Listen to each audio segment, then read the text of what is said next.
Hi, family. Welcome back to Your Relationship with You. I'm so excited to talk to you guys today because I want to talk about gossiping. Gossiping. Okay. This topic I always feel the need to come back to. I always feel the need to talk about because, for one, it's so common. We don't even think about it as being a thing, but it really is a thing. And it's so deplorable to God that if we are continuing to operate in a space of gossiping, especially about people that are called by God, we are really heaping, devastation on ourselves. Okay? So, there's a couple of things in the Bible that I want to bring to our attention. Like when you look in the book of Numbers, the book of Numbers is awesome. First of all, I love the Old Testament. I love the New Testament, of course, because thank God for Jesus. Okay.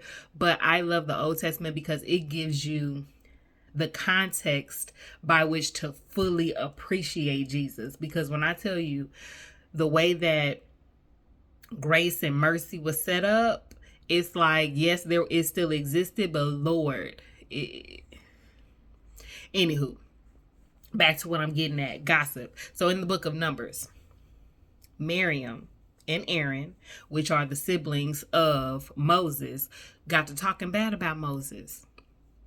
Started talking about him, and we hear from God too, who put him in charge, all this type of stuff. Started talking really reckless about him, and they were talking behind his back to the point where God was like, of course it reached God's ears, like, for you to open your mouth and talk about the man of God that I called, which is what God said. Like, I talked to Moses face to face, like mouth to mouth. Like, you're not going to put your mouth on him. You're not about to talk about the one that I called.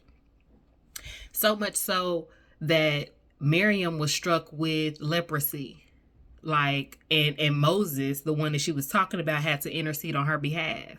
Like, do not put your mouth on the people of God. I'll give you another example. The book of Obadiah. The book of Obadiah. Obadiah is the shortest book in the Bible. Shortest book in the Bible. And when I tell you, it's so amazing because the entire book is a judgment against Esau.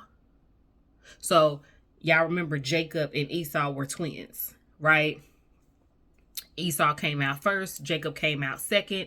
He was deemed as a trickster from the beginning, okay? A deceiver, a supplanter, okay? I love that word. Anywho, he was like the bad brother. Like, he was the one that was doing the most, right? He stole his brother's birthright. He stole his blessing. Like, Jacob did Esau wrong.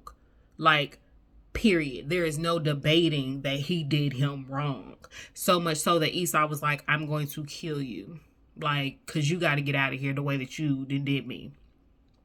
But God favored Jacob. Right? Jacob, who was later changed to Israel. But even in the New Testament, it talks about, oh, Jacob, how I love thee.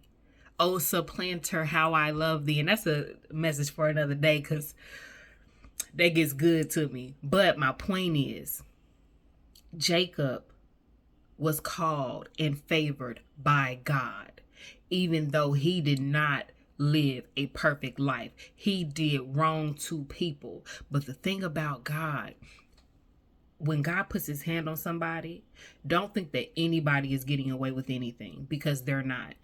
Like, Jacob had his fair trials and tribulations. Like, look how he had to get his wife. Okay? Like, he had to work 14 years just for her. Like, the same thing that you put out, you're going to get back, because that's the kind of God that we serve. However, vengeance is mine, says the Lord. So getting back to Obadiah, when Israel fell, and when the kings, like, the kings of the area that surrounded Israel came up against them,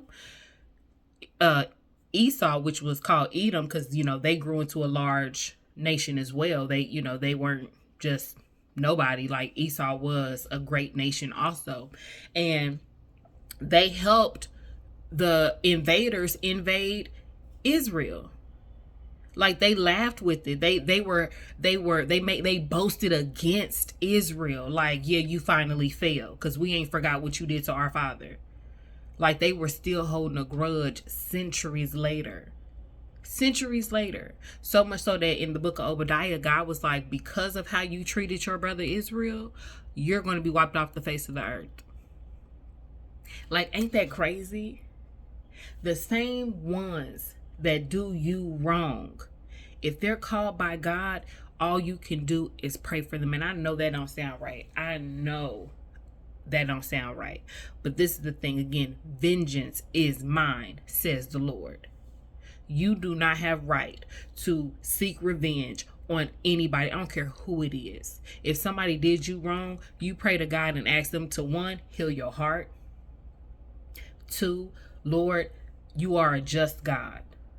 So make vengeance for me. Vindicate me. And God will do that thing. He is not slack against his promises concerning you. There is no one that has done something to you that is not going to get something back. And yes, we serve a just God. And yes, we serve a forgiving God. And yes, we serve a merciful God. But there's going to come a day where every knee will bow and every tongue will confess who Jesus Christ is. And those that have not repented, not only to you, but to God for all the things that they have done, they're going to have to answer to that. But a lot of us are not satisfied with the end goal, with the end game. We're not satisfied with that. We want things to happen right now. When at the end of the day, all things work according to his good. All things work to the good of them that love God, that are called according to his purpose.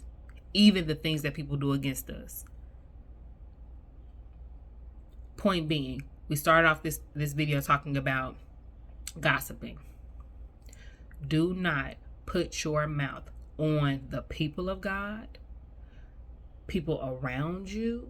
Be careful what you say and how you say about folk, because they could very well be called by God. Okay? So that's that. That's all I'm gonna say. That's all I'm on. Okay? So you gotta be blessed.